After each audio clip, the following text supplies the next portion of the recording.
Welcome and thank you for joining me in this video. The topic of today's video is estate planning for minor beneficiaries.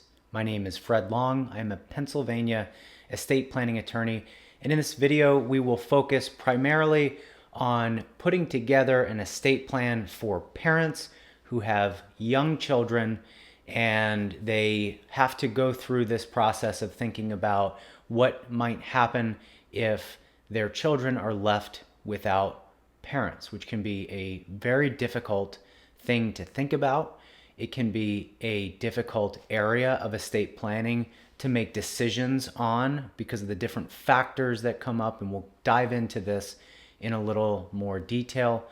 But a lot of the information that we'll discuss in this video also relates to other types of beneficiaries, including nieces, nephews, grandchildren, other young adults that you may have identified as being beneficiaries in your estate, where you might have some concern about leaving a lump sum distribution. You might worry about how they're going to spend the money. Maybe they're not mature enough or financially responsible enough to manage on their own. And so you like the idea of setting constraints around how those assets are managed. First, we'll talk about the legal issue that sparks this entire conversation. And then we'll move into the more practical side of estate planning for these types of beneficiaries. So first is the legal issue. In Pennsylvania and in every other state, there are laws that govern what types of decisions minor children can make on their own behalf. So for example, in many states, children under a certain age cannot enter into a legally binding contract. If they do, it's deemed to be invalid. They may be precluded from engaging in certain types of business transactions. They may be restricted in making decisions regarding their own health care and their own education. And so for these reasons, estate planning is a good opportunity for us to designate a guardian, a legal guardian, somebody who can step into your shoes as a parent if you would pass away and your child is left without a legal representative, somebody to help your child make those decisions. The second component is more practical. Most people don't like the idea of leaving an outright distribution of money to a minor child. And even beyond that, when someone reaches the age of 18, into their early 20s, and sometimes even into their early 30s, we have concerns that these young people may not be mature enough, they may not be financially responsible enough to make wise decisions about how they're spending their money. And so estate planning gives us an opportunity to put certain constraints around how that money is managed, about how it's distributed, how it's used, and setting up schedules for lump sum distributions that may occur over a period of time.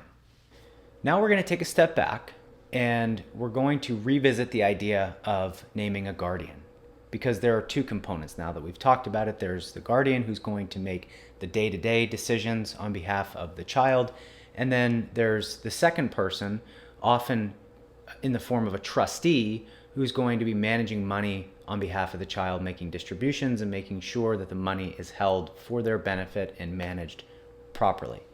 So first is naming the guardian. This is a person who's going to make day-to-day decisions on behalf of the child. The child will probably be living with this person. And so this is somebody who you want to think of as being able to attend to the emotional and developmental needs of a child. Somebody who's nurturing and caring and is going to be there for them in what will most certainly be a very difficult time in their life. The next decision that you have to make is who will manage the finances on behalf of your minor child. Now, this type of estate planning is often in the context of a trust. And so the person that you're naming will be the trustee. When you're considering who you should be naming as your trustee, you should think about somebody who you've identified as financially responsible, somebody who may make sound investment decisions, or at least know who to talk to about investing money or managing money. The trustee will have the authority to hire a financial advisor if they need to make those kind of maybe more nuanced investment decisions. But this is somebody who you should deem to be careful, thoughtful, and deliberate in how they go about managing their own money. In your estate planning documents, you can name the same person to take on the role of the guardian and the trustee. So you may have somebody in your life who you deem fit to both manage the developmental needs of the child and the financial needs, and that's great. It's also a really good idea in the case of a trustee to name an alternate, at least one, probably two. You can name multiple people to serve as trustee. You can name a professional trustee if you know an accountant or a financial advisor or an attorney that you think might be better fit than somebody in your family. That's always a possibility too. It may come with a cost, but it's an option for you if you don't have somebody else in your life that you feel comfortable naming.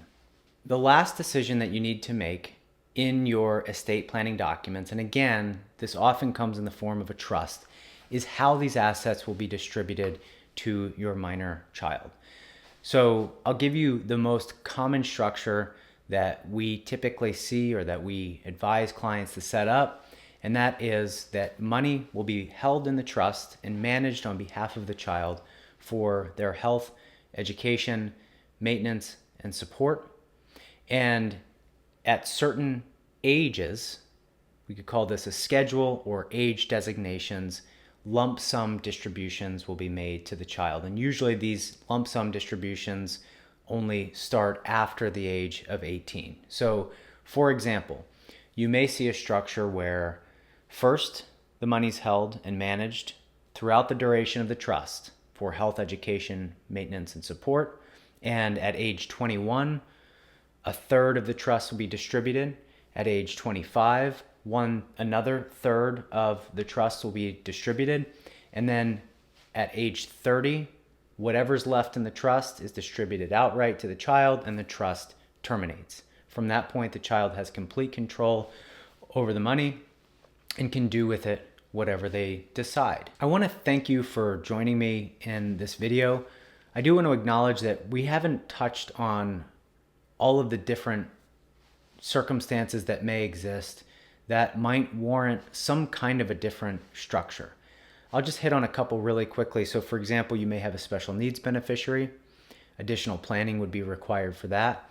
You may have a beneficiary who you might feel beyond age 30 for whatever reason may not be able to manage finances on their behalf. And age 30 is kind of an arbitrary number. I just used that in the example. You could have the trust go on for a longer period of time. Eventually, it gets to a point where the trust administration could get expensive, and if it's not really needed, then it's probably not recommended. But you get the picture. There may be a substance use disorder or addiction that might concern you about making distributions, and so you can set certain parameters and get a little bit more detailed and granular in how those distributions would be made and when. So I just want to give you a couple different examples of things that you can think about. The point is, this is not a one-size-fits-all structure. Many people have similar circumstances, and that's fine, but every family is unique and has unique estate planning needs, and those are things that you should be talking about when you meet with your attorney to do your own estate plan. I hope that this information was informative. I hope that you find it useful, and if you did like this content, please let me know, and I hope to see you on the next video.